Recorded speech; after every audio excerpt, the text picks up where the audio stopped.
श्री स्वामी समर्थ। मी मोहिनी विजय निंबाळकर तुमचं आपल्या यूट्यूब चॅनलमध्ये खूप खूप स्वागत आहे। आजच्या व्हिडिओमध्ये आपण बघणार आहोत 4 नोव्हेंबरला आहे वैकुंठ चतुर्दशी। या दिवशी जर तुम्ही हे उपाय केले तर तुमचे सगळे प्रॉब्लेम्स दूर होतील। वैकुंठ चतुर्दशी हा एक महत्त्वाचा हिंदू सण आहे जो कार्तिक महिन्याच्या शुक्ल पक्षातील चतुर्दशीला साजरा केला जातो। या दिवशी भगवान विष्णू आणि भगवान शंकर यांची संयुक्त पूजा केली जाते। वैशिष्ट्यपूर्ण गोष्ट म्हणजे या दिवशी शिवभक्त देखील विष्णूंची पूजा करतात आणि विष्णू भक्त शिवाची आराधना करतात। वैकुंठ चतुर्दशीचे महत्त्व।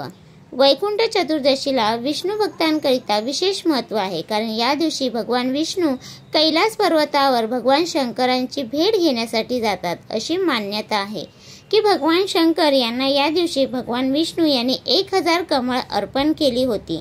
त्यामुळे या दिवशी विष्णू भक्त शंकराची आणि शंकर भक्त विष्णूंची पूजा करतात।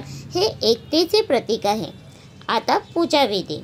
या दिवशी विशेष करून काशीत गंगात स्नान केल्यावर भगवान शंकर आणि विष्णूंची पूजा केली जाते। काही ठिकाणी भगवान विष्णूला कमळाची अर्पण केली जाते, तर काही ठिकाणी दिव्यांच्या माळांनी सजावट केली जाते। फुलांनी व सुगंधी द्रव्यांनी दोन्ही देवांची पूजा केली जाते आणि भक्त व्रत ठेवतात। व्रताचे नियम। वैकुंठ चतुर्दशीचे व्रत करण्यासाठी श्रद्धाळूंनी उपवास करावा आणि संध्याकाळी पूजा करून देवाला गोड पदार्थाचा नैवेद्य दाखवावा। व्रताच्या काळात नियमाने देवताची पूजा, ध्यान आणि धार्मिक कर्म केले जाते। धार्मिक कथा। हिंदू धर्मातील अनेक कथा या सणाशी जोडलेल्या आहेत, ज्यामध्ये सांगितले जाते की भगवान विष्णूंनी भगवान शंकराची भेट घेतली होती। यामुळे या सणाचा महत्त्व मोठा आहे। हा सण भक्तांमध्ये एकतेची भावना जागवतो। उपाय। दिवे लावणे। वैकुंठ चतुर्दशीच्या दिवशी घरात दिवे लावणे खूप शुभ मानले जाते। यामुळे घरात सकारात्मकता, ऊर्जा व प्रवेश मिळतो। विशेषतः एकूण 5 दिवे एकत्र करून घरात लावले जातात। ध्यान आणि मंत्र जाप। या दिवशी विशेषतः ओम नमो भगवते वासुदेवाय नमः या मंत्राचा जाप करणे लाभदायक मानले जाते। ध्यान आणि मंत्र जप केल्याने मानसिक शांती मिळते आणि विष्णूंची कृपा प्राप्त होते। उपवास व व्रत पालन। वैकुंठ चतुर्दशीला उपवास ठेवणे आणि संपूर्ण दिवस व्रत पालन करणे अत्यंत प्रभावी मानले जाते। उपवासाने शारीरिक आणि मानसिक शुद्धता साधता येते। पूजा व नैवेद्य अर्पण। भगवान विष्णू व शंकर यांना विशेष अर्पण चहा, तूप, ताज्या फुलांचा नैवेद्य अर्पण केला जातो। त्यामुळे घरात समृद्धी आणि शांती येते।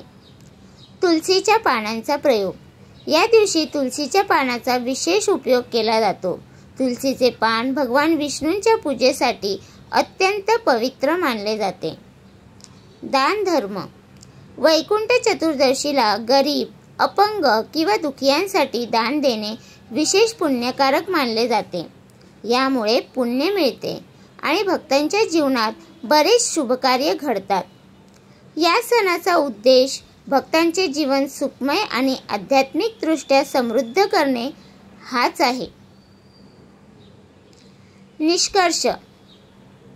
वैकुंठ चतुर्दशी हा सण भगवान शंकर आणि विष्णूंच्या एकतेचा संदेश देतो। या सणाच्या निमित्ताने भक्त एकमेकांमध्ये आपलेपणा, प्रेम आणि श्रद्धा वाढवतात। तर तुम्हाला हा माझा व्हिडिओ कसा वाटला प्लीज कमेंट करून नक्की सांगा।